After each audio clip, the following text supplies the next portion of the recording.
പരിപാടി ആരംഭിക്കാൻ പോവുകയാണ്. അധ്യക്ഷത വഹിക്കുന്നതിന് വേണ്ടി CPM-ൻ്റെ ദീർഘകാലം കൊല്ലം ജില്ലാ സെക്രട്ടറിയും പാർട്ടി സംസ്ഥാന കമ്മിറ്റി അംഗവുമായിട്ടുള്ള ശ്രീ K. രാജഗോപാലിനെ ക്ഷണിക്കുന്നു.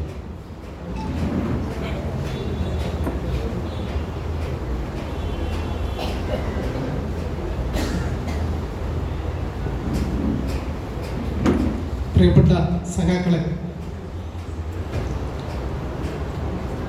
അടിയന്തരാവസ്ഥ കഴിഞ്ഞ് 50 വർഷം പിന്നിടുന്ന ഘട്ടത്തിൽ ആ കാലയളവിലെ ഓർമ്മകളും അനുഭവങ്ങളും പങ്കുവെക്കുന്ന തരത്തിൽ അന്ന് വിവിധ തരത്തിൽ ജയിലിൽ വാസവും കേസും ഒക്കെയായി ത്യാഗമനുഷ്ഠിച്ച ആളുകളെ പങ്കെടുപ്പിച്ചുകൊണ്ടുള്ള ഒരു സംഗമമാണ് ഇന്നിപ്പോൾ ഇവിടെ ചേരുന്നത്. അടിയന്തരാവസ്ഥയുടെ 50-ാം വാർഷികവും ഫാസിസ്റ്റ് യുദ്ധവിജയത്തിൻ്റെ 80-ാം വാർഷികവും ആചരിക്കുന്ന തരത്തിൽ ഫാസിസത്തെ സംബന്ധിച്ച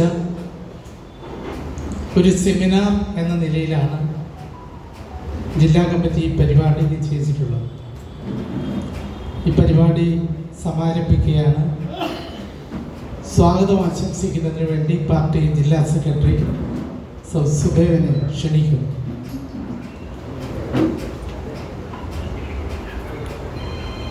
പ്രിയപ്പെട്ട യോഗത്തിൻ്റെ അധ്യക്ഷൻ, സെമിനാർ ഉദ്ഘാടനം ചെയ്യുന്ന പാർട്ടിയുടെ ഇന്ത്യയിലെ ഏറ്റവും തലമുതിർന്ന നേതാവ് പ്രിയപ്പെട്ട ശ്രീ S. രാമേന്ദ്രപിള്ള, ജില്ലയിൽ ഈ പ്രസ്ഥാനം കെട്ടിപ്പടുക്കുന്നതിന് വേണ്ടി ഉജ്ജ്വലമായ നേതൃത്വം നൽകിയ Shri P. K. Gurudasan, N. Padmarajan, R. Unnikrishna Pillai ഉൾപ്പെടെ വേദിയിലും സദസ്സിലുമുള്ള പാർട്ടി നേതാക്കളെ, സഹോദരി സഹോദരന്മാരെ, പാർട്ടിയുടെ ഉജ്ജ്വലമായ പോരാട്ടത്തിൽ പങ്കെടുത്ത ധീരരായ പോരാളികളായ സഖാക്കൾ, 39 ആരംഭിച്ച 2ാം ലോകമഹായുദ്ധം ബ്രിട്ടനും അമേരിക്കയും ഫ്രാൻസും ഒരു ഭാഗത്തും ഇറ്റലിയും ജർമ്മനിയും മറുഭാഗത്തുമായി നിന്നുകൊണ്ട് ആരംഭിച്ച യുദ്ധം 45-ൽ ഫാസിസത്തെ പരാജയപ്പെടുത്താൻ വേണ്ടിയുള്ള പോരാട്ടത്തിൽ മഹത്തായ സോവിയറ്റ് യൂണിയനിലെ 2 കോടി മനുഷ്യർ ജീവൻ ബലിയർപ്പിച്ചുകൊണ്ട് രക്തസാക്ഷിത്വം വരിച്ചുകൊണ്ട് ഫാസിസത്തെ പരാജയപ്പെടുത്തിയതിന് ശേഷം 21-ൽ രൂപീകരിച്ച ചൈനീസ് കമ്മ്യൂണിസ്റ്റ് പാർട്ടി 49-ൽ ചൈനീസ് വിപ്ലവത്തിലൂടെ അധികാരത്തിൽ വരികയും 917-ലെ ഒക്ടോബർ വിപ്ലവത്തിൻ്റെ ആവേശമടക്കം ഉയർത്തിപ്പിടിച്ചുകൊണ്ട് 20-ാം നൂറ്റാണ്ടിൽ ലോകത്ത് സോഷ്യലിസ്റ്റ് ചേരി മുന്നേറുകയും ഈ സംഗമം നാം സംഘടിപ്പിക്കുമ്പോൾ ലോക ജനസംഖ്യയിൽ 20% ആളുകൾ താമസിക്കുന്ന ഭൂപ്രദേശത്ത് തെക്കേ ഏഷ്യയിലെ ജനസംഖ്യയിൽ 35% ആളുകൾ താമസിക്കുന്ന ഭൂപ്രദേശത്ത് പണിയെടുക്കുന്നവരുടെയും പോരാട്ടങ്ങളിൽ പങ്കെടുക്കുന്നവരെയും തൊഴിലാളി വർഗത്തിൻ്റെയും പതാക ഉയർന്നു നിൽക്കുന്ന പശ്ചാത്തലത്തിലാണ് ഈ സംഗമം ഇവിടെ സംഘടിപ്പിക്കുന്നത്. ഇന്ത്യ രാജ്യത്തിൽ അധികാരത്തിലിരുന്ന കോൺഗ്രസിൻ്റെ നേതൃത്വത്തിലുള്ള ഇന്ദിരാഗാന്ധി പ്രധാനമന്ത്രിയായിരുന്ന ഭരണം അഴിമതിയിലേക്കും തെറ്റായ നിലപാടിലേക്കും ഇന്ദിരാഗാന്ധിയുടെ റേബറേലിയിലെ തെരഞ്ഞെടുപ്പ് അലഹബാദ് ഹൈക്കോടതി റദ്ദാക്കിയ പശ്ചാത്തലത്തിൽ 75 ജൂൺ 25 പാതിരാത്രിയിൽ ദേശീയ അടിയന്തരാവസ്ഥ പ്രഖ്യാപിച്ചുകൊണ്ട് ജനാധിപത്യ അവകാശങ്ങളുടെ കഴുത്ത് ഞെരിച്ചു കൊന്നുകൊണ്ട് നാം അടക്കൂ പണിയെടുക്കൂ എന്ന ആശയം ഉയർത്തിപ്പിടിച്ച് എല്ലാ ജനാധിപത്യ വിരുദ്ധ പ്രവർത്തനങ്ങളുടെ മുന്നോട്ട് പോയപ്പോൾ അടിയന്തരാവസ്ഥയ്ക്കെതിരെ പോരാടി അടിയന്തരാവസ്ഥ അറബിക്കടലിൽ എന്ന മുദ്രാവാക്യം ഉന്നയിച്ച് പോരാട്ടത്തിൽ പങ്കെടുത്തതിൻ്റെ ഭാഗമായി DIR അനുസരിച്ച് MISA maintenance of Indian security act അനുസരിച്ച് ജയിലിലകത്ത് അടയ്ക്കപ്പെട്ട് 1.5 വർഷക്കാലം ജയിൽവാസം അനുഭവിച്ച, ആഴ്ചകളോളം മാസങ്ങളോളം ജയിൽവാസം അനുഭവിച്ച പോരാളികളുടെ അടക്കം ഒരു സംഘവുമാണ് ഇവിടെ സംഘടിപ്പിക്കുന്നത്. ഈ യോഗത്തിൻ്റെ അധ്യക്ഷൻ സഖാവ് K. രാജഗോപാലിന് സ്വാഗതം ആശംസിക്കുന്നു. ഈ പരിപാടി ഉദ്ഘാടനം ചെയ്യാൻ എന്തുകൊണ്ടും ഈ പരിപാടി സംഘടിപ്പിക്കുമ്പോൾ സഖാവ് SRP തന്നെയാണ് ഈ പരിപാടി ഉദ്ഘാടനം ചെയ്യേണ്ടത് എന്ന് ഞങ്ങൾ തീരുമാനിക്കുകയും ഈ ജില്ലയിലെ എല്ലാ സമര പോരാട്ടങ്ങൾക്കും നേതൃത്വം നൽകിയ ഏറ്റവും തലമുതിർന്ന പാർട്ടി നേതാവ് സഖാവ് SRPയെ എല്ലാ ബഹുമാനത്തോടും കൂടി സഖാവിന് ഞാൻ സ്വാഗതം ആശംസിക്കുന്നു. സഖാവ് PK ഗുരുദാസൻ ഒരു വിശേഷണവുമില്ല, പാർട്ടിയുടെ ഏറ്റവും തലമുതിർന്ന തൊഴിലാളി വർഗത്തിൻ്റെ നേതാവ് സഖാവ് PK ഗുരുദാസന് സ്വാഗതം ആശംസിക്കുന്നു. CPM-ൻ്റെ രൂപീകരണ ഘട്ടത്തിൽ തെനാലി കൺവെൻഷനടക്കം പങ്കെടുത്ത് 10-60 വർഷക്കാലമായി തൊഴിലാളി വർഗ രാഷ്ട്രീയ രംഗത്ത് ജില്ലയിൽ കേരളത്തിൽ തലയുയർന്ന് നിൽക്കുന്ന സഖാവ് N. പത്മലോചന് സ്വാഗതം ആശംസിക്കുന്നു. പത്തനംതിട്ട ജില്ല രൂപീകരിക്കുന്നതിന് മുമ്പ് കൊല്ലം ജില്ലയിലെ പാർട്ടി നേതാവായി, കർഷക സംഘത്തിൻ്റെ ജില്ലാ ഭാരവാഹിയായി, ജില്ല രൂപീകരണത്തിന് ശേഷം പത്തനംതിട്ട ജില്ലയുടെ സെക്രട്ടറിയായി, പാർട്ടി നേതാവായി അടിയന്തരാവസ്ഥയിൽ ജയിൽവാസം അനുഭവിച്ച സഖാവ് R. ഉണ്ണികൃഷ്ണപിള്ളയ്ക്ക് ഞാൻ ഹൃദയംഗമായ സ്വാഗതം ആശംസിക്കുന്നു. മിസൈൽ DIR അനുസരിച്ച് അറസ്റ്റ് വരിക്കപ്പെട്ട് ജയിലിൽ കിടന്ന സഖാവ് CP കരുണാകരൻ പിള്ള, സഖാവ് N. ജയദേവൻ പിള്ള ഇവർ നമ്മോടൊപ്പം ഇല്ല. ഒട്ടേറെ ആ കാലഘട്ടത്തിൽ ജീവിച്ചിരുന്ന സഖാക്കൾ നമ്മെ വിട്ടുപിരിഞ്ഞു. ജില്ലാ സെക്രട്ടറിയും പാർട്ടി നേതാവുമായിരുന്ന MK Bhaskaran, R. Satheesan, Kadakkal Sundaresan, Vakkom Bharathan, Raghavan Nair, KP Nanu, E. Kasim, Thachireth Krishnankutty, MG Dhanapalan, party നേതാവും പത്തനംതിട്ട ജില്ലാ സെക്രട്ടറിയുമായി പ്രവർത്തിച്ചിരുന്ന സഖാവ് P. രാമകൃഷ്ണൻ ഉൾപ്പെടെ അറിയപ്പെടുന്നവരും അല്ലാത്തവരുമായ ഒട്ടേറെ നേതാക്കന്മാർ നമ്മെ വിട്ട് പിരിയുകയുണ്ടായി. അടിയന്തരാവസ്ഥയുടെ ഘട്ടത്തിൽ മിസൈൽ DIR അനുസരിച്ച് ജയിലിൽ കിടന്ന പാർട്ടി സംസ്ഥാന കമ്മിറ്റി അംഗമായി ഇന്ന് പ്രവർത്തിക്കുന്ന സഖാവ് MH Charrière, G. Gopinathan Nair, കൊല്ലം ഈസ്റ്റ് മേഖലയിൽ ഇപ്പോൾ പ്രവർത്തിക്കുന്ന SFIയുടെ നേതാവായിരുന്ന അഡ്വക്കേറ്റ് D. സുരേഷ് കുമാർ, സഖാവിൻ്റെ ഒരു പുസ്തകം ഇന്ന് തിരുവനന്തപുരത്ത് പ്രകാശനം ചെയ്യുന്ന ചടങ്ങിലാണ് പോയത്. കരുനാഗപ്പള്ളിയിലെ C. വിജയൻപിള്ള, കടയ്ക്കൽ ഏരിയയിൽ നിന്ന് നിലമേൽ NSS കോളേജിലെ പാർട്ടി നേതാക്കളായിരുന്ന കണ്ണടത്തറ സുഗതൻ, P. സുരേഷ് നിലമേൽ, R. രാധാകൃഷ്ണൻ ചടയമംഗലം, നജീബ് നിലമേൽ, കിളിമാനൂർ ഷാജഹാൻ നിലമേൽ കോളേജിലെ SFIയുടെ നേതാവായിരുന്നു. KSTയുടെ സംസ്ഥാന സെക്രട്ടറിയായിരുന്ന സഖാവുണ്ട്. അഞ്ചലേരിയിൽ നിന്ന് കുളത്തൂപ്പുഴയിലെ Pavanathmajan, MA Rasheed, Pathanapuram advocate Jafar Khan, R. Rajan Olappara, N. Ramakrishnan Olappara, Rajan Perunthoyil, MA Muhammad, MP Rajan, K. Rajendran, Elappanthodu Sreedharan, Elappanthodu Meenakshi, K. Sudhakaran Karavoor, K. Krishnan, VS Satheesan Maikkaman, K. Rajan Chennakkaman, CS Rajendran, Vasudevan, Punnala Sumathi, Maniyar Rajan Punalur, M Maideen കുഞ്ഞ് അബ്ദുൽ സലാം തുടങ്ങിയ ഒട്ടേറെ ആളുകൾ ഇവിടെ പങ്കെടുക്കുന്നു. അടിയന്തരാവസ്ഥയിൽ കൊല്ലം പട്ടണത്തിൽ 240 വനിതകൾ 240 പേർ പങ്കെടുത്ത ഒരു പ്രകടനം നടത്തി. ആ പ്രകടനത്തിൽ നിന്ന് 20 പുരുഷന്മാരെയും 14 വനിതകളെയും അറസ്റ്റ് ചെയ്ത് 2 മാസക്കാലത്തോളം കൊല്ലത്ത് ജയിലിനകത്ത് അടച്ചിരുന്നു. അതിൽ വനിതകളായി ഇന്ന് ജീവിച്ചിരിക്കുന്നവർ പൗത്രേശ്വരം പഞ്ചായത്ത് പ്രസിഡന്റായിട്ടുള്ള രാധയും പി വിജയമയുമാണ്. ആ വനിതാ നേതാക്കന്മാരും ഇവിടെ എത്തപ്പെട്ടിരുന്നു. ആ ഘട്ടത്തിൽ പാർട്ടിയുടെ പ്രവർത്തന രംഗത്ത് സജീവമായി കടന്നു വന്ന സാംസ്കാരിക രംഗത്തെ നേതാവായിരുന്നു സുപ്രസിദ്ധ കാതികൻ വി സാംബശിവൻ. സാംബശിവൻ നമ്മെ വിട്ടുപിരിഞ്ഞു. CITയുടെ നേതാവായിരുന്ന സഖാവ് കെ തുളസീധരൻ നമ്മെ വിട്ടുപിരിഞ്ഞു. സമയക്കുറവുകൊണ്ട് ആ എല്ലാവരുടെ പേരും ഞാൻ പരാമർശിക്കാൻ ഉദ്ദേശിക്കുന്നില്ല.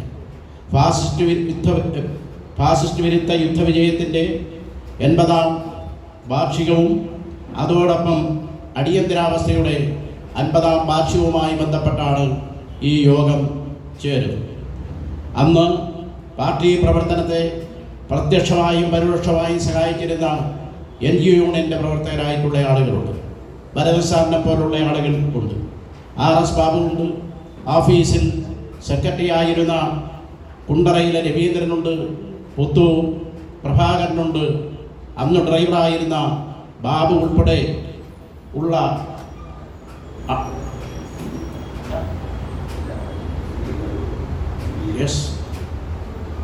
ആ നിലയിൽ ഒട്ടേറെ ആളുകൾ ഇവിടെ പങ്കെടുത്തു. കടക്കൽ നിലമേൽ കോളേജിൽ നിന്ന് അറസ്റ്റ് ചെയ്യപ്പെട്ട N ലാലൻ, സുലൈമാൻ ഇവരെല്ലാം അറസ്റ്റ് ചെയ്യപ്പെട്ട് 2 മാസക്കാലത്തോളം ജയിലിൽ കിടന്നയാളുകളാണ്. ഈ നിലയിൽ ഈ സംഗമത്തിൽ എത്തിച്ചേർന്നിട്ടുള്ള എല്ലാവരെയും അവരുടെ പോരാട്ട വീര്യം ഉൾക്കൊണ്ടുകൊണ്ട് പാർട്ടി നേതാക്കളുടെ ഉദ്ഘാടനവും പ്രസംഗവും അതിൽ നിന്ന് ആവേശം ഉൾക്കൊണ്ടുകൊണ്ട് നിശ്ചയമായും ഇന്നുള്ളതിനേക്കാൾ കരുത്തോടുകൂടി നമുക്ക് മുന്നോട്ട് പോകാൻ കഴിയും എന്ന ആത്മവിശ്വാസം പകരുന്ന ഈ സമ്മേളനത്തിൽ പങ്കെടുത്തിട്ടുള്ള എല്ലാവർക്കും സ്വാഗതം ആശംസിച്ചുകൊണ്ട് എൻ്റെ സ്വാഗത പ്രസംഗം ഞാൻ അവസാനിപ്പിക്കുന്നു.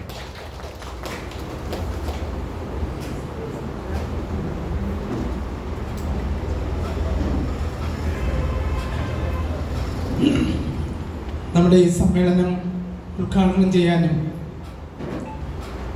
ഈ സെമിനാറിൻ്റെ ഉദ്ഘാടനം നിർവഹിക്കാനും വേണ്ടി പാർട്ടിയുടെ ഏറ്റവും മുതിർന്ന, നമ്മുടെ ജില്ലയുമായി വളരെ അഭേദ്യമായ സംഘടനാ ബന്ധങ്ങളുള്ള, മിസ തടവുകാരനായി അടിയന്തരാവസ്ഥയിൽ ജയിൽവാസം അനുഷ്ഠിച്ച സഖാവ് S രാമചന്ദ്രൻ പിള്ളയെ ആദരപൂർവ്വം ക്ഷണിക്കുകയാണ്.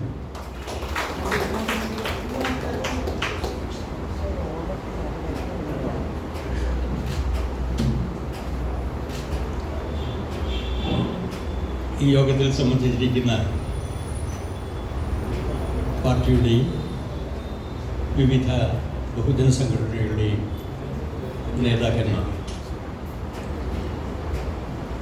ഈ യോഗത്തിൽ സംബന്ധിക്കാൻ കഴിഞ്ഞതിൽ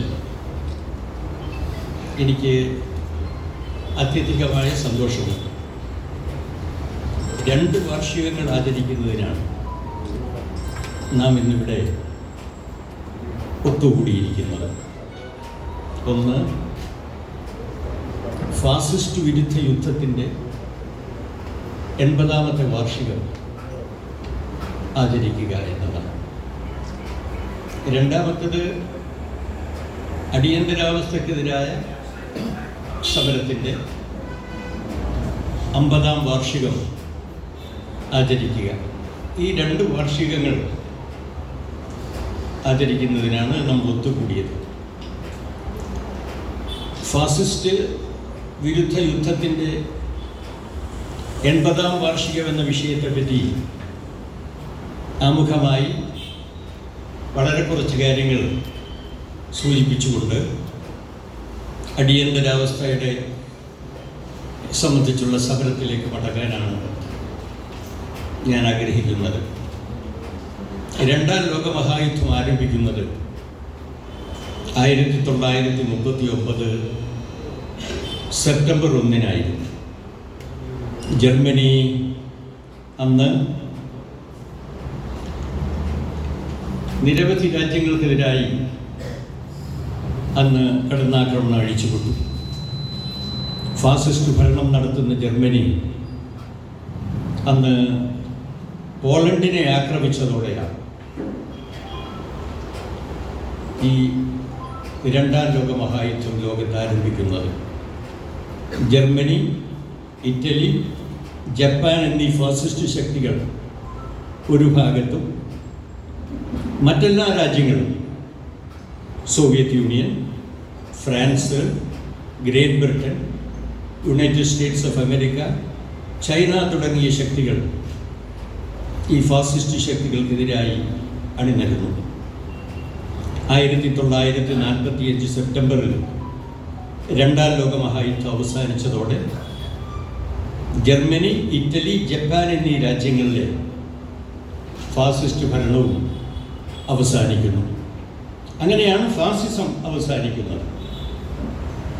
സോവിയറ്റ് യൂണിയൻ്റെ വലിയ വിജയം, സോവിയറ്റ് യൂണിയൻ്റെ മാത്രമല്ല വിജയം, ഒരുന്നിട്ട് സോഷ്യലിസ്റ്റ് രാജ്യങ്ങളെന്ന് യൂറോപ്പിൽ ഉയർന്നു വന്നു. ഇപ്പോൾ കിഴക്കൻ യൂറോപ്പിൽ കിഴക്കൻ Germany, Yugoslavia, Czechoslovakia, Bulgaria, Romania, Hungary, Poland, Albania തുടങ്ങിയിട്ടുള്ള നിരവധി സോഷ്യലിസ്റ്റ് രാജ്യങ്ങൾ ഈ രണ്ടാം ലോകമഹായുദ്ധം അവസാനിച്ചതോടെ, ഫാസിസം പരാജയപ്പെട്ടതോടെ കിഴക്കൻ ജർമ്മനിയിൽ ഉയർന്നു വന്നു. അതുമാത്രമല്ല, ഇവിടെ ചൈനയുടെ വലിയ വിജയം. ചൈന 2-3 വർഷം കഴിഞ്ഞതോടെ 1949 സമ്പൂർണമായി ഒരു സോഷ്യലിസ്റ്റ് രാജ്യമായി വളരാൻ തുടങ്ങി. ആ നിലയിൽ ചൈന, പിന്നീട് നമ്മൾ ചരിത്രം പരിശോധിച്ചാൽ കൊറിയ, വിയറ്റ്നാം, ലാവോസ്, ക്യൂബ എന്നീ സോഷ്യലിസ്റ്റ് രാജ്യങ്ങളും ലോകത്ത് ഉയർന്നു വന്നു. ഇവ രണ്ടാം ലോകമഹായുദ്ധത്തിൽ ഫാസിസത്തിൻ്റെ പരാജയത്തോടെ ലോക രാഷ്ട്രീയത്തിൽ വന്നിട്ടുള്ള മാറ്റത്തിൻ്റെ അടിസ്ഥാനത്തിൽ ലോകത്താകെ വന്ന മാറ്റമാണ് നമുക്ക് കാണാൻ കഴിഞ്ഞത്. അന്ന് ആ നിലയിൽ രണ്ടാം ലോകമഹായുദ്ധം, ഫാസിസ്റ്റ് വിരുദ്ധ യുദ്ധം എന്നത് ലോക രാഷ്ട്രീയത്തിൽ വളരെ പ്രധാനപ്പെട്ട മാറ്റങ്ങൾ വരുത്തുകയുണ്ടായി. അതാണ് നാം ഇന്ന് ആചരിക്കുന്നതിന് കൂടുന്ന ഒരു വിഷയം. രണ്ടാമത്തത് 1975 ജൂൺ 25 അർദ്ധരാത്രിക്കാണ് അടിയന്തരാവസ്ഥ പ്രഖ്യാപനം ഉണ്ടാവുന്നത്. അതിൻ്റെ 50-ാം വാർഷികമാണ് ഇന്ന് ഇന്ത്യയിലാകെ ആചരിച്ചു കൊണ്ടിരിക്കുകയാണ്. കൊല്ലത്ത് നടക്കുന്ന ഈ വാർഷിക സമ്മേളനത്തിൽ ഞാൻ നേരത്തെ സൂചിപ്പിച്ചതുപോലെ പങ്കെടുക്കാൻ എനിക്ക് അവസരം ലഭിച്ചതിൽ അത്യധികമായി സന്തോഷമുണ്ട്. ഞാൻ ഈ അടിയന്തരാവസ്ഥ കാലത്ത് കൊല്ലം ജില്ല കേന്ദ്രീകരിച്ചായിരുന്നു പാർട്ടി പ്രവർത്തനം നടത്തിയിരുന്നത്. 1974 വരെ കേരള സോഷ്യലിസ്റ്റ് യുവജന ഫെഡറേഷൻ്റെ ജനറൽ സെക്രട്ടറി. അതിനെ തുടർന്ന് ഞാൻ അഖിലേന്ത്യാ കർഷക സംഘത്തിൻ്റെ കേരളത്തിലെ ജോയിൻറ്റ് സെക്രട്ടറിമാരിൽ ഒരാളായി. അതുപോലെ 69 തന്നെ സംസ്ഥാന കമ്മിറ്റി അംഗമായിരുന്നു. അതിനെ തുടർന്ന് ഞാൻ ആലപ്പുഴ ജില്ലയിൽ നിന്ന് കൊല്ലം ജില്ലയിലേക്ക് എൻ്റെ പ്രവർത്തനം കേന്ദ്രീകരിച്ചു. 1974 മുതൽ, അങ്ങനെ 74 മുതൽ കൊല്ലം ജില്ലയിലാണ് ഞാൻ പ്രവർത്തനം കേന്ദ്രീകരിച്ചത്. അടിയന്തരാവസ്ഥ കാലത്ത് ഞാൻ ഇവിടെയായിരുന്നു. അന്ന് സഖാവ് ശ്രീധരനായിരുന്നു കൊല്ലം ജില്ലയിലെ പാർട്ടി സെക്രട്ടറി. നേരത്തെ സഖാവ് സുദേവൻ നിങ്ങളോട് ഇവിടെയുള്ള നേതാക്കന്മാരുടെ ലിസ്റ്റ് നിങ്ങളോട് പറഞ്ഞു. MK ഭാസ്കരനും PK ഗുരുദാസനും Jayadeva പിള്ളയും P രാമകൃഷ്ണനും പത്മലോചനും Thulaseedharan തുടങ്ങിയിട്ടുള്ള ഒരു നിര നേതാക്കന്മാർ അന്ന് കൊല്ലം ജില്ലയിലെ കമ്മ്യൂണിസ്റ്റ് പ്രസ്ഥാനം വളർത്തിക്കൊണ്ടുവരുന്നതിന് പ്രധാനപ്പെട്ട കടമ നിർവഹിച്ചവരാണ്. അവരോടൊപ്പം ചെറുപ്പക്കാരായ കുറേ നേതാക്കന്മാരും ഉണ്ടായിരുന്നു. അവരിൽ പലരും ഇവിടുത്തെ സ്റ്റേജിലുണ്ട്, ഇവിടുത്തെ വേദികളിൽ ഇരിപ്പുണ്ട്. ഇപ്പോൾ സുദേവനും രാജഗോപാലനും S രാജേന്ദ്രനും P രാജേന്ദ്രനും MH ഷാരിയറും വരദരാജനും RS Babu തുടങ്ങിയിട്ടുള്ള ഒട്ടനവധി നേതാക്കന്മാർ, നമ്മുടെ പാർട്ടിയുടെ ഇന്നത്തെ അഖിലേന്ത്യാ ജനറൽ സെക്രട്ടറി ആയിട്ടുള്ള സഖാവ് MA ബേബി അന്ന് കൊല്ലം ജില്ല കേന്ദ്രീകരിച്ച വിദ്യാർത്ഥി ഫെഡറേഷൻ്റെ ഒരു പ്രവർത്തകനായിരുന്നു. അതിനുശേഷം അദ്ദേഹം സംസ്ഥാന നിലവാരത്തിലുള്ള പ്രവർത്തകനായി മാറുകയാണ് ഉണ്ടായത്. ആ നിലയിൽ 1974 മുതൽ 1978 വരെ ഞാൻ ഈ ജില്ല കേന്ദ്രീകരിച്ചാണ്. ഇപ്പോൾ സഖാവ് ഗുരുദാസനും പത്മലോചനും അതുപോലെ ഉണ്ണികൃഷ്ണപിള്ളയും ഇത് രാജ്യത്തുള്ള ഇവരെല്ലാം അന്ന് ഞങ്ങളോടൊപ്പം പ്രവർത്തിച്ചിരുന്ന സഖാക്കളാണ്. അതുപോലെ മേഴ്സിക്കുട്ടി ഇവിടെയുണ്ട്. 1975 സെപ്റ്റംബർ 28 ഞാൻ നേരത്തെ സൂചിപ്പിച്ചതുപോലെ 1975 ജൂൺ 25-ാം തീയതി അർദ്ധരാത്രിക്കാണ് ഇന്ത്യ ഗവൺമെൻറ്റിൻ്റെ അടിയന്തരാവസ്ഥ പ്രഖ്യാപനമുണ്ടായത്. 1975 സെപ്റ്റംബർ 28 ഇപ്പോൾ എന്നോടൊപ്പം സംസ്ഥാനത്തിലെ 102ഓളം സംസ്ഥാന കമ്മിറ്റി അംഗങ്ങളെയും ജില്ലാ സെക്രട്ടേറിയറ്റ് അംഗങ്ങളെയും ഗവൺമെൻറ് അറസ്റ്റ് ചെയ്യുകയുണ്ടായി. തുടർന്ന് 26 സഹാക്കളെ കൂടി അറസ്റ്റ് ചെയ്തു. ഇതിനെല്ലാം പുറമെ ഇവിടെല്ലാം സൂചിപ്പിച്ചതുപോലെ നിരവധി ജില്ലകളിൽ പ്രാദേശികമായി തന്നെ ആയിരക്കണക്കിന് സഖാക്കളെ അറസ്റ്റ് ചെയ്ത് ജയിലിൽ അടച്ചിരുന്നു. ഇത് അടിയന്തരാവസ്ഥയുടെ നിയമം ഉപയോഗിച്ചുകൊണ്ട് അറസ്റ്റ് ചെയ്തിട്ടുള്ളവരുണ്ട്. അല്ലാതെ മറ്റു പല നിയമങ്ങളെയും പ്രയോജനപ്പെടുത്തിക്കൊണ്ട് അറസ്റ്റ് ചെയ്ത സമീപനവും ഗവൺമെൻറ്റിൻ്റെ ഭാഗത്തുണ്ട്. 1975 ജൂൺ 25-ാം തീയതി അർദ്ധരാത്രിയിൽ പ്രഖ്യാപിച്ച അടിയന്തരാവസ്ഥ ഇന്ത്യയിൽ പ്രഖ്യാപിച്ച 3ാമത്തെ അടിയന്തരാവസ്ഥയായിരുന്നു. 1ാമത്തെ അടിയന്തരാവസ്ഥ 1962 ഒക്ടോബർ 26-നാണ്. അന്ന് ജവഹർലാൽ നെഹ്റു ആയിരുന്നു ഇന്ത്യയുടെ പ്രധാനമന്ത്രി. ഇന്ത്യയും ചൈനയും തമ്മിലുള്ള തർക്കത്തിൻ്റെ പശ്ചാത്തലത്തിലാണ് അന്ന് അടിയന്തരാവസ്ഥ പ്രഖ്യാപനം ഉണ്ടാവുന്നത്. 1968 ജനുവരി 10 വരെ ഈ 1ാമത്തെ അടിയന്തരാവസ്ഥ നമ്മുടെ രാജ്യത്ത് നിലനിൽക്കുകയുണ്ടായി. 2ാമത്തെ അടിയന്തരാവസ്ഥ പ്രഖ്യാപനം ഉണ്ടായത് 1971 ഡിസംബർ 3-നാണ്. അന്ന് ഇന്ദിരാഗാന്ധിയാണ് പ്രധാനമന്ത്രി. അവരാണ് അടിയന്തരാവസ്ഥ പ്രഖ്യാപിച്ചത്. ഇന്ത്യയും ചൈനയും തമ്മിലുള്ള സംഘർഷത്തെ തുടർന്നാണ് ഈ 2ാമത്തെ അടിയന്തരാവസ്ഥ പ്രഖ്യാപനം 1971 നടത്തുന്നത്. അത് എക്സ്റ്റേണൽ എമർജൻസി എന്ന പേരിൽ, ബാഹ്യ അടിയന്തരാവസ്ഥ എന്ന പേരിലാണ് ആ അടിയന്തരാവസ്ഥയെ അറിയപ്പെടുന്നത്. അത് ആ അടിയന്തരാവസ്ഥ തുടർന്നു. ആ തുടർന്ന സന്ദർഭത്തിലാണ് 1970 ജൂൺ 25-നും 26-നും ഇടയ്ക്കുള്ള അർദ്ധരാത്രിയിലാണ് അടിയന്തരാവസ്ഥ പ്രഖ്യാപനം നടക്കുന്നത്. ഇന്ദിരാ ഭരണത്തിനെതിരായി രാജ്യവ്യാപകമായി വളർന്നു വന്ന ജനകീയ സമരങ്ങളെ നേരിടാനും ഇന്ദിരാഗാന്ധിയുടെ പ്രധാനമന്ത്രി സ്ഥാനം സംരക്ഷിക്കാനും അവരുടെ ഭരണം സംരക്ഷിക്കാനുമാണ് യഥാർത്ഥത്തിൽ ഈ അടിയന്തരാവസ്ഥ പ്രഖ്യാപനം നടന്നത്. നമുക്ക് ആ പശ്ചാത്തലം വളരെ ചുരുക്കത്തിൽ ഒന്ന് പരിശോധിച്ചാൽ 1971 അതിന് തൊട്ടു മുമ്പായി ലോക്സഭാ തെരഞ്ഞെടുപ്പ് നടക്കുന്നത്. 1971 ലോക്സഭാ തെരഞ്ഞെടുപ്പിലാണ് ഇന്ദിരാഗാന്ധി വീണ്ടും പ്രധാനമന്ത്രിയാവുന്നത്.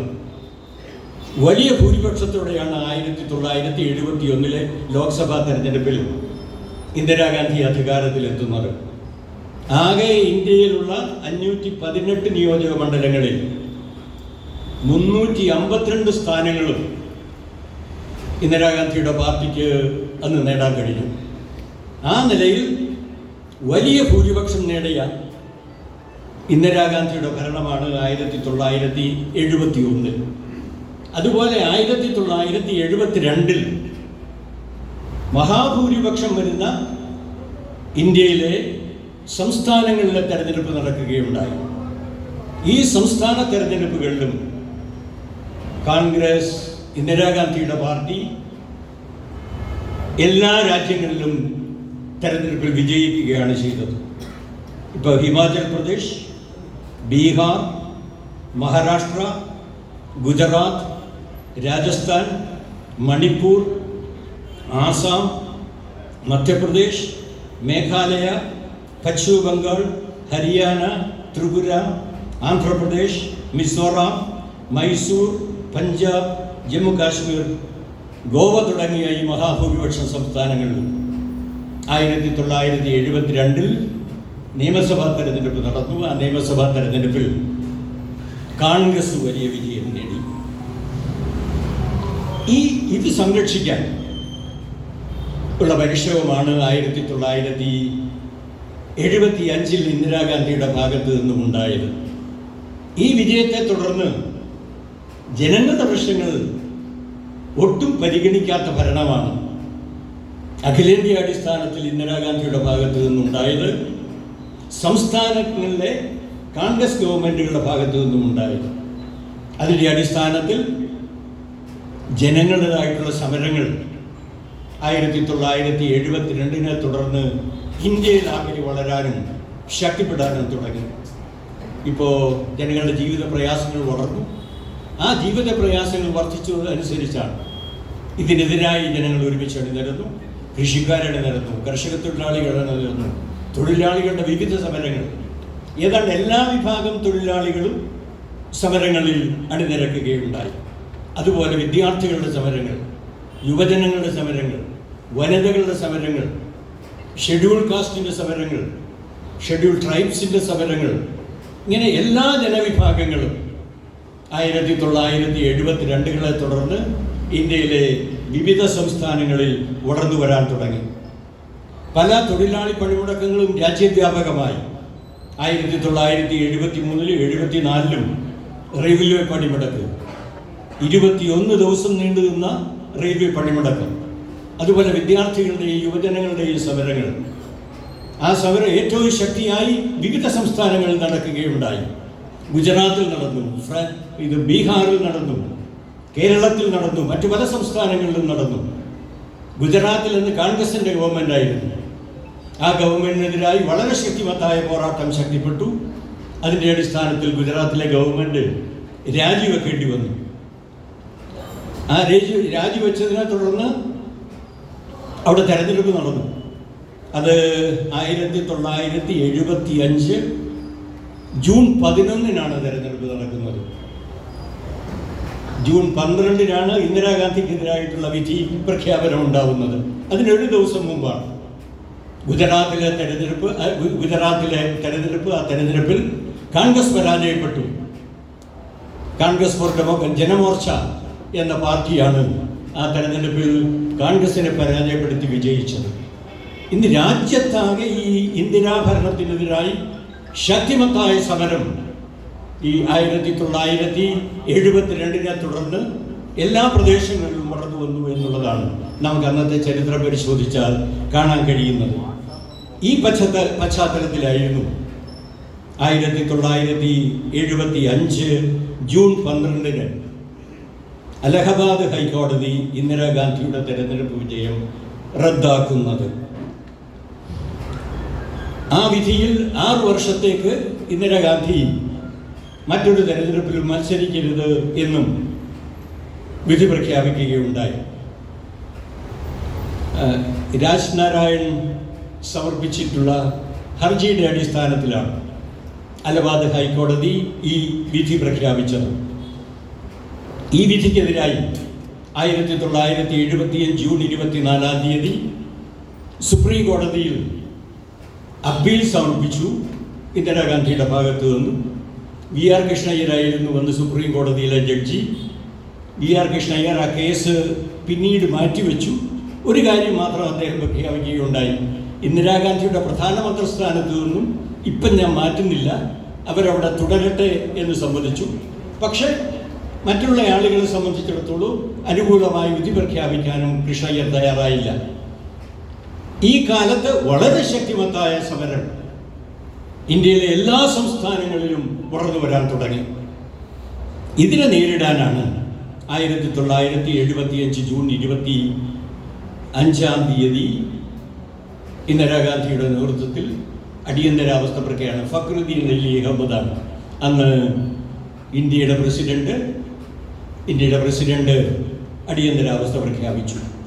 ഭരണഘടനയുടെ 352 വകുപ്പ് അനുസരിച്ചാണ് ഈ അടിയന്തരാവസ്ഥ പ്രഖ്യാപനം ഉണ്ടാവുന്നത്. പൗരാവകാശങ്ങളും രാഷ്ട്രീയ പ്രവർത്തനങ്ങളും നിരോധിക്കപ്പെട്ടു. ജനകീയ സമരങ്ങളെ തടയുക എന്നതാണ് അടിയന്തരാവസ്ഥയുടെ ഒരു പ്രധാനപ്പെട്ട ലക്ഷ്യം. അതിനു വേണ്ടിയിട്ടാണ് ഇന്ദിരാഗാന്ധി നീങ്ങിയത്. അങ്ങനെ ഈ ജനകീയ സമരങ്ങളെ നിയന്ത്രിക്കാൻ കഴിഞ്ഞാൽ ഇന്ദിരാഗാന്ധിയുടെ ഭരണം സംരക്ഷിക്കാൻ കഴിയും, മറ്റ് പ്രദേശങ്ങളിലെ കോൺഗ്രസ് ഭരണവും സംരക്ഷിക്കാൻ കഴിയും. അതിന് ബഹുജന സമരങ്ങളെ പൂർണ്ണമായി നിയന്ത്രിക്കാൻ കഴിയണം. അങ്ങനെ അടിയന്തരാവസ്ഥ പ്രഖ്യാപനമുണ്ടായി. അതുമാത്രമല്ല, പ്രതിപക്ഷങ്ങൾ ഭരിച്ചിരുന്ന തമിഴ്നാട്ടിലെ ഗവൺമെൻറ്, ആ ഗവൺമെൻറ്റിനെ പിരിച്ചുവിട്ട് അവിടെ പ്രസിഡന്റ് ഭരണം ഏർപ്പെടുത്തുകയാണ് ഉണ്ടായത്. സംസ്ഥാനങ്ങൾക്കുണ്ടായിരുന്ന അധികാരങ്ങൾ വലിയ തോതിൽ വെട്ടിക്കുറച്ചു. കേന്ദ്ര ഗവൺമെൻറ്റിൻ്റെ അധികാരങ്ങൾ പരമാവധി വർദ്ധിപ്പിക്കാൻ ആവശ്യമായ നടപടികൾ എടുത്തു. അന്ന് നമ്മൾ ചരിത്രം ആകെ പരിശോധിച്ചാൽ ഇന്ദിരാഗാന്ധിയുടെ മകൻ സഞ്ജയ് ഗാന്ധിയും അവരൊരുമിച്ചാണ് രാജ്യത്തിൻ്റെ ഭരണമാകെ നിയന്ത്രിച്ചിരുന്നത്. അതുപോലെ ഇന്ത്യയുടെ ഈ ഭരണ സംവിധാനം പ്രസിഡൻഷ്യൽ മാതൃകയിലേക്ക് മാറ്റാൻ ആവശ്യമായ നീക്കങ്ങളും അവർ നടത്തി. ഇന്നത്തെ ഈ തെരഞ്ഞെടുപ്പുകളുടെ രീതിയാകെ മാറ്റി പ്രസിഡൻഷ്യൽ ഫോം, അതിനുള്ള നീക്കവും അന്ന് നടത്തുകയുണ്ടായി. പക്ഷേ ജനങ്ങളുടെ നിശബ്ദമായ സമരം എല്ലാ പ്രദേശങ്ങളിലും അക്കാലത്ത് വളർന്നു വന്നു. പൊതുവായ സമരങ്ങൾ നടത്തുന്നത് നിരോധിക്കപ്പെട്ടെങ്കിലും ജനങ്ങൾ ഈ നീക്കത്തിനെതിരായി നിശബ്ദമായി അണിചേരാനും നീങ്ങാനും തയ്യാറായി. ഒട്ടനവധി യോഗങ്ങൾ, അത് രാജ്യവ്യാപകമായി അഖിലേന്ത്യാ അടിസ്ഥാനത്തിലുള്ള സംസ്ഥാനതല കൺവെൻഷനുകൾ, അഖിലേന്ത്യാ കൺവെൻഷനുകൾ ഹാളുകളിൽ നടത്തുക എന്ന രീതിയിൽ അന്ന് നടത്താൻ മുമ്പോട്ട് വന്നു. പൊതുയോഗങ്ങൾ നടത്തുന്നത് നിരോധിക്കപ്പെട്ടതാണ്.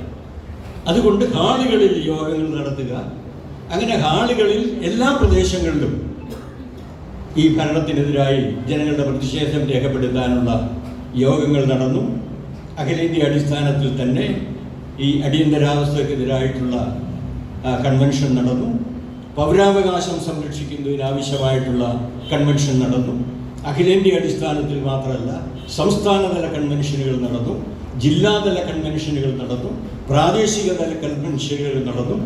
ആ നിലയിൽ നിശബ്ദമായ രാജ്യവ്യാപകമായ പ്രക്ഷോഭങ്ങൾ ഈ കാലത്ത് വളർന്നു വരികയുണ്ടായി. ഈ ഒരു സന്ദർഭത്തിലാണ് സംഘടനാ കോൺഗ്രസ്, ലോക്ദൾ, സ്വതന്ത്ര പാർട്ടി, സോഷ്യലിസ്റ്റ് പാർട്ടി, ജനസംഘം എന്നീ കക്ഷികൾ ഒരുമിച്ച് ചേർന്ന് ഒരു പാർട്ടിയാകാനുള്ള ഒരു നീക്കമുണ്ടായി. അതുപോലെ കമ്മ്യൂണിസ്റ്റ് പാർട്ടി ഓഫ് ഇന്ത്യ, മാർക്സിസ്റ്റും മറ്റിടതുപക്ഷ പാർട്ടികളും ഒരുമിച്ച് ചേർന്ന് ഈ അടിയന്തരാവസ്ഥക്കെതിരായിട്ടുള്ള വിവിധ സ്വഭാവത്തിലുള്ള പ്രക്ഷോഭങ്ങളും സമരങ്ങളും രാജ്യവ്യാപകമായി വളർത്തിക്കൊണ്ടുവരാനുള്ള പരിശ്രമം നടത്തി. ഈ ഒരു സന്ദർഭത്തിൽ ഇന്ദിരാഗാന്ധി ഇന്ത്യയിലെ സ്ഥിതിഗതികളെ സംബന്ധിച്ചിടത്തോളം അവരുടെ ഉദ്യോഗസ്ഥ വിഭാഗത്തെ ഉപയോഗിച്ചുകൊണ്ട് പരിശോധന നടത്തി. അവർക്ക് കിട്ടിയ റിപ്പോർട്ട് അവർക്ക് തെരഞ്ഞെടുപ്പിൽ ജയിക്കാൻ കഴിയും, അങ്ങനെ തെരഞ്ഞെടുപ്പിൽ ജയിക്കാൻ കഴിയുമെന്ന തരത്തിലുള്ള റിപ്പോർട്ട് ലഭിച്ചതിൻ്റെ അടിസ്ഥാനത്തിൽ അവർ 1977 ജനുവരി 18 തെരഞ്ഞെടുപ്പ് നടത്താൻ പ്രഖ്യാപിക്കുന്നു. 1977 മാർച്ചിൽ തെരഞ്ഞെടുപ്പ് നടത്തുന്നതിലാണ്. 1977 ജനുവരി 18 ഇന്ദിരാഗാന്ധിയുടെ പ്രഖ്യാപനം ഉണ്ടാകുന്നത്. അവരുടെ വിശ്വാസം അവർക്ക് തെരഞ്ഞെടുപ്പ് ജയിക്കാൻ കഴിയുമെന്നതാണ്. കേന്ദ്രത്തിൽ മാത്രമല്ല സംസ്ഥാനങ്ങളിലാകെ കോൺഗ്രസിന് ജയിക്കാൻ കഴിയുമെന്നുള്ള വിശ്വാസമാണ്. ആ വിശ്വാസത്തിൻ്റെ അടിസ്ഥാനത്തിലാണ് ഇങ്ങനെയൊരു പ്രഖ്യാപനം നടത്തിയത്. അതുപോലെ 1977 ജനുവരിയിൽ കോൺഗ്രസിനകത്തും പല മാറ്റങ്ങളും ഉണ്ടായി. കോൺഗ്രസ് പിളരാൻ തുടങ്ങി. 77 ഫെബ്രുവരി 2 ജനാധിപത്യ കോൺഗ്രസ് ഫോർ ഡെമോക്രസി എന്ന തരത്തിലുള്ള കോൺഗ്രസ് രൂപീകരിച്ചത്. അതിൽ ജഗജ്ജീവൻ റാം, ഉത്തർപ്രദേശത്തിലെ മുൻ മുഖ്യമന്ത്രിയായിട്ടുള്ള HN ബഹുഗുണ, ഒറീസയിലെ മുഖ്യമന്ത്രിയായിരുന്ന നന്ദിനി സത്പതി തുടങ്ങിയ ഈ 3 കോൺഗ്രസ് നേതാക്കന്മാർ ഒരുമിച്ച് ചേർന്നിട്ടാണ് കോൺഗ്രസിനകത്ത് ഇങ്ങനെ മറ്റൊരു പാർട്ടി രൂപീകരിച്ചുകൊണ്ട് രംഗത്തേക്ക് വന്നത്. ആ നിലയിൽ ജനുവരി മുതൽ തെരഞ്ഞെടുപ്പ് പ്രഖ്യാപനത്തെ തുടർന്ന് ഇന്ദിരാഗാന്ധിയുടെ ഭരണത്തിനെതിരായി കുറെക്കൂടി ശക്തിമത്തായ നീക്കങ്ങൾ നടന്നു. തെരഞ്ഞെടുപ്പ് ജയിക്കുമെന്നുള്ള വിശ്വാസത്തിൽ ഇന്ദിരാഗാന്ധി അന്ന് ജയിലിലുണ്ടായിരുന്ന നിരവധി നേതാക്കന്മാരെ അറസ്റ്റ് ചെയ്തു. പക്ഷെ ഭൂരിപക്ഷം പേരും ജയിലിലായിരുന്നു. ലോക്സഭാ തെരഞ്ഞെടുപ്പ് 1977 മാർച്ച് 16 മുതൽ 20 വരെ തീയതികളിലാണ് നടന്നത്. ഈ തെരഞ്ഞെടുപ്പിൽ 298 സ്ഥാനങ്ങൾ ജനതാ പാർട്ടിയും അതുപോലെ കോൺഗ്രസ് ഫോർ ഡെമോക്രസിയും തെരഞ്ഞെടുപ്പിൽ വിജയിക്കുകയുണ്ടായി. 298 സീറ്റുകൾ, ഭൂരിപക്ഷം സീറ്റുകൾ ജനതാ പാർട്ടിക്കും അതുപോലെ കോൺഗ്രസ് ഫോർ ഡെമോക്രസി എന്ന തരത്തിൽ കോൺഗ്രസിൽ പിളർപ്പോടുകൂടി രംഗത്ത് വന്ന കോൺഗ്രസിൻ്റെ പാർട്ടിയും ഇങ്ങനെ തെരഞ്ഞെടുപ്പിൽ വിജയം വരിച്ചു. 1971 കോൺഗ്രസിന് ലഭിച്ചതിനേക്കാൾ 198 സീറ്റുകൾ കുറവാണ് 1977 തെരഞ്ഞെടുപ്പിൽ കോൺഗ്രസിന് ലഭിച്ചത്. കമ്മ്യൂണിസ്റ്റ് പാർട്ടി ഓഫ് ഇന്ത്യ മാർക്സിസ്റ്റിനെ സംബന്ധിച്ചിടത്തോളം 22 സ്ഥാനങ്ങൾ നേടാൻ കഴിഞ്ഞു. വളരെ ബുദ്ധിമുട്ടുള്ള സാഹചര്യമാണെങ്കിലും ശരി 22 സ്ഥാനങ്ങൾ നേടാൻ കഴിഞ്ഞു. പക്ഷെ കേരളത്തിൽ സ്ഥാനങ്ങൾ അന്നത്തെ പ്രത്യേക സാഹചര്യത്തിൽ നേടാനായില്ല. CPIയെ സംബന്ധിച്ചിടത്തോളം 7 സീറ്റുകൾ മാത്രമാണ് അഖിലേന്ത്യാ അടിസ്ഥാനത്തിൽ അവർക്ക് നേടാൻ കഴിഞ്ഞത്. അവർ ഇന്ദിരാ കോൺഗ്രസിനോടൊപ്പം നീങ്ങുന്ന സമീപനാണ് അന്ന് സ്വീകരിച്ചിരുന്നത്.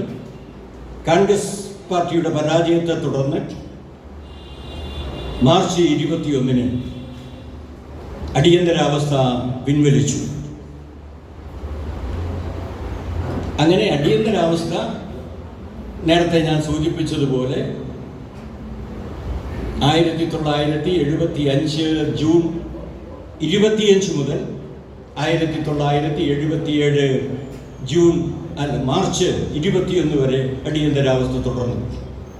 ഈ അടിയന്തരാവസ്ഥ അവസാനിച്ചതിനെ തുടർന്ന് ജനങ്ങളുടെ ജനാധിപത്യ അവകാശങ്ങൾ വലിയ അളവോളം പുനഃസ്ഥാപിക്കാൻ കഴിഞ്ഞു. പത്രങ്ങളുടെ സ്വാതന്ത്ര്യം പരമാവധി പുനഃസ്ഥാപിക്കാൻ കഴിഞ്ഞു. ജനങ്ങളുടെ ഒരുമിച്ച് ചേരാനും സമരം നടത്താനുമുള്ള സ്വാതന്ത്ര്യവും അവകാശങ്ങളും പുനഃസ്ഥാപിക്കാൻ കഴിഞ്ഞു. ആ നിലയിൽ ജനങ്ങളുടെ സമരങ്ങൾ തുടർന്ന് ശക്തിപ്പെടാൻ തുടങ്ങി. അടിയന്തരാവസ്ഥ അവസാനിപ്പിച്ചതും സ്ഥിതിഗതികളിൽ മാറ്റം വരുത്തിയതും ജനങ്ങളുടെ സംഘടിതമായ, ഞാൻ നേരത്തെ സൂചിപ്പിച്ച തരത്തിലുള്ള ഇടപെടലിൻ്റെ ഫലമായിരുന്നു. ഈ സമരരീതികളും പുതിയ കാഴ്ചപ്പാടുകളും ഇനിയും രാജ്യത്തെ വികസിപ്പിക്കേണ്ടതുണ്ട് എന്ന് അന്ന് communist party of India Marxist തീരുമാനിക്കുകയുണ്ടായി. അതിൻ്റെ അടിസ്ഥാനത്തിൽ ആവശ്യമായ പരിപാടികൾ ആസൂത്രണം ചെയ്യുന്നതിന് കമ്മ്യൂണിസ്റ്റ് പാർട്ടി കേന്ദ്രീകരിച്ചു. കമ്മ്യൂണിസ്റ്റ് പാർട്ടി അതിൻ്റെ അടിസ്ഥാനത്തിലാണ് ഈ അടിയന്തരാവസ്ഥ അവസാനത്തെ തുടർന്നും അവരുടെ ഭരണം അവസാനിച്ചതിനെ തുടർന്ന് നിങ്ങൾക്കറിയാം 1977 മാർച്ച് 25 മൊറാർജി ദേശായി ഇന്ത്യയുടെ പ്രധാനമന്ത്രിയാവുന്നു. അങ്ങനെ ഇന്ത്യയിലെ രാഷ്ട്രീയ രംഗത്ത് വലിയ മാറ്റമുണ്ടായി. കമ്മ്യൂണിസ്റ്റ് പാർട്ടിയെ സംബന്ധിച്ചിടത്തോളം ഇന്ത്യയിലെ സ്ഥിതിഗതികളെ സംബന്ധിച്ച് വിലയിരുത്തുന്നതിന് അഖിലേന്ത്യാ സമ്മേളനം ജലന്ധറിൽ വെച്ച് 1978 ഏപ്രിൽ 2 മുതൽ 8 വരെ തീയതികളിൽ നടത്തുകയുണ്ടായി. ആ കോൺഗ്രസിൽ വെച്ച് 10ാം കോൺഗ്രസിൽ വെച്ച് ഇന്ത്യയിലെ സ്ഥിതിഗതികളെ വിലയിരുത്തിക്കൊണ്ടുള്ള കാഴ്ചപ്പാട്, സമരങ്ങളെ സംബന്ധിച്ചുള്ള സമീപനങ്ങളും പാർട്ടി അംഗീകരിച്ചു. അതുപോലെ ഞാൻ നേരത്തെ സൂചിപ്പിച്ചു, 1977 മാർച്ച് 18 കേരളത്തിൽ നടന്ന തെരഞ്ഞെടുപ്പിൽ CPM അടക്കമുള്ള പ്രതിപക്ഷ കക്ഷികൾക്ക് അന്ന് 28 സ്ഥാനങ്ങൾ മാത്രമാണ്, 29 സ്ഥാനങ്ങൾ മാത്രമാണ് അന്നത്തെ തെരഞ്ഞെടുപ്പിൽ നേടാൻ കഴിഞ്ഞത്. പക്ഷേ 45% വോട്ട് CPM-നും പ്രതിപക്ഷ കക്ഷികൾക്കും അന്നത്തെ കേരളത്തിലെ തെരഞ്ഞെടുപ്പിൽ നേടാൻ കഴിഞ്ഞു. പക്ഷേ അതിനുശേഷം കേരളത്തിലെ രാഷ്ട്രീയ സ്ഥിതിഗതികളിൽ വലിയ മാറ്റമുണ്ടായത് നമുക്ക് കാണാൻ കഴിയും. 1979 തദ്ദേശ സ്വയംഭരണ സ്ഥാപനങ്ങളിലേക്കുള്ള തെരഞ്ഞെടുപ്പ് നടക്കുന്നത്. ഈ 1979 തദ്ദേശ സ്വയംഭരണ സ്ഥാപനങ്ങളിലേക്കുള്ള തെരഞ്ഞെടുപ്പിൽ കമ്മ്യൂണിസ്റ്റ് പാർട്ടി ഓഫ് ഇന്ത്യ, മാർക്സിസ്റ്റും ഇടതുപക്ഷ ജനാധിപത്യ പ്രസ്ഥാനവും വലിയ വിജയമാണ് കൈവരിച്ചത്. 931 പഞ്ചായത്തുകളിൽ 511 സ്ഥാനങ്ങളിൽ ഇടതുപക്ഷ ജനാധിപത്യ മുന്നണിക്ക് വിജയം വരിക്കാൻ കഴിഞ്ഞു. 31 മുനിസിപ്പാലിറ്റികളിൽ 17 മുനിസിപ്പാലിറ്റികളിൽ ഇടതുപക്ഷ ജനാധിപത്യ മുന്നണിക്ക് വിജയിക്കാൻ കഴിഞ്ഞു. 3 കോർപ്പറേഷനുകളിലും ഇടതുപക്ഷ ജനാധിപത്യ മുന്നണി വിജയിച്ചു, കോൺഗ്രസിനെ പരാജയപ്പെടുത്തി. തുടർന്നും ഇടതുപക്ഷ ജനാധിപത്യ പ്രസ്ഥാനം കേരളത്തിൽ ശക്തിപ്പെട്ടു. 1980 നിയമസഭാ തെരഞ്ഞെടുപ്പിൽ ഇടതുപക്ഷ ജനാധിപത്യ മുന്നണിക്ക് 98 സ്ഥാനങ്ങൾ നേടാൻ കഴിഞ്ഞു. ആ നിലയിൽ തുടർന്ന് ഇടതുപക്ഷ ജനാധിപത്യ പ്രസ്ഥാനം കേരളത്തിൽ വളരുകയും ശക്തിപ്പെടുകയും ചെയ്തു. കേരളത്തിലെ ഇടതുപക്ഷ ജനാധിപത്യ പ്രസ്ഥാനം രാഷ്ട്രീയ സ്ഥിതിഗതികളെ സംബന്ധിച്ചിടത്തോളം ശരിയായി വിലയിരുത്തിക്കൊണ്ട് ജനങ്ങളുടെ പ്രശ്നങ്ങൾക്ക് എങ്ങനെ പരിഹാരം കാണാനാവും, ആ നിലയിൽ കാഴ്ചപ്പാടുകൾ അവതരിപ്പിക്കാനും അതിൻ്റെ അടിസ്ഥാനത്തിൽ പ്രവർത്തനം സംഘടിപ്പിക്കാനുമാണ് പരിശ്രമിച്ചു പോരുന്നത്. ഞാൻ മറ്റു വിശദാംശങ്ങളിലേക്ക് കിടക്കുന്നില്ല. ഈ നിലയിൽ ജനങ്ങളുടെ സ്ഥിതിഗതികൾ വിലയിരുത്തിക്കൊണ്ട് കാലത്തിനനുസരിച്ച് നമ്മുടെ കാഴ്ചപ്പാട് നമുക്ക് വികസിപ്പിക്കേണ്ടതായിട്ടുണ്ട്. മാർക്സിസം എന്നുള്ളത് നിങ്ങൾക്കറിയാം, മാർക്സിസം സ്തംഭിച്ചു നിൽക്കുന്നതല്ലേ, കാലത്തിനനുസരിച്ച് വികസിക്കുന്നതാണ്. ആ നിലയിൽ കാലത്തിനനുസരിച്ച് വികസിക്കുന്നതാണ് നമ്മുടെ കാഴ്ചപ്പാടാകെ. ഈ രാജ്യത്തിലെ എല്ലാ അനുഭവങ്ങളെയും വിലയിരുത്തിക്കൊണ്ട് നമ്മുടെ കാഴ്ചപ്പാടിനെ കാലത്തിനനുസരിച്ച് വികസിപ്പിച്ചെങ്കിൽ മാത്രമേ അതാത് കാലത്തെ സ്ഥിതിഗതികളെ നമുക്ക് അതിസമർത്ഥമായി നേരിടാൻ കഴിയും. ഇപ്പോൾ 1900 ആദ്യത്തെ 2ാം ലോക മഹായുദ്ധത്തിനെതിരായിട്ടുള്ള സമരം, അതുപോലെ അടിയന്തരാവസ്ഥക്കെതിരായിട്ടുള്ള സമരം, ഇത് രണ്ടും പകർന്നു തരുന്ന അനുഭവം സ്ഥിതിഗതികളെ സംബന്ധിച്ചിടത്തോളം ശാസ്ത്രീയമായി വിലയിരുത്താനും അതിൻ്റെ അടിസ്ഥാനത്തിൽ കാഴ്ചപ്പാടുകൾ അവതരിപ്പിക്കാനും കഴിയണം. എങ്കിൽ മാത്രമേ നമുക്ക് മുന്നോട്ട് പോകാൻ കഴിയൂ. ആ നിലയിൽ പരിശ്രമിച്ചു എന്നതാണ് കമ്മ്യൂണിസ്റ്റ് പാർട്ടി ഓഫ് ഇന്ത്യ മാർക്സിസ്റ്റിനെ സംബന്ധിച്ചിടത്തോളം അതിന് ചരിത്രം പരിശോധിച്ചാൽ നമുക്ക് കാണാൻ കഴിയുന്നത്. ആ അനുഭവങ്ങളുടെ അടിസ്ഥാനത്തിൽ വരും കാലത്തും ഇതുപോലെ സ്ഥിതിഗതികളെ ശരിയായി വിലയിരുത്തിക്കൊണ്ട് നമ്മുടെ കടമകൾ നമുക്ക് ആവിഷ്കരിക്കാൻ കഴിയണം. ഞാൻ എൻ്റെ പ്രസംഗം നീട്ടുന്നില്ല. ഈ 2 വാർഷികങ്ങളുടെ ആചരണം നമുക്ക് പകർന്നു തരുന്ന സന്ദേശം ഇതാണ്: കാലത്തിനനുസരിച്ച് നമ്മുടെ കാഴ്ചപ്പാട് വികസിപ്പിക്കാൻ തയ്യാറാവുക. എങ്കിൽ മാത്രമേ നമുക്ക് ശരിയായി ഈ സ്ഥിതിഗതികളെ നേരിടാനും പുതിയ സ്ഥിതിഗതികളിലേക്ക് രാജ്യത്തെയും ജനങ്ങളെയും നമുക്ക് കൊണ്ടുചെന്നെത്തിക്കാനും കഴിയൂ എന്നതാണ്. ഞാൻ എൻ്റെ പ്രസംഗം ഇവിടെ അവസാനിപ്പിക്കുന്നു.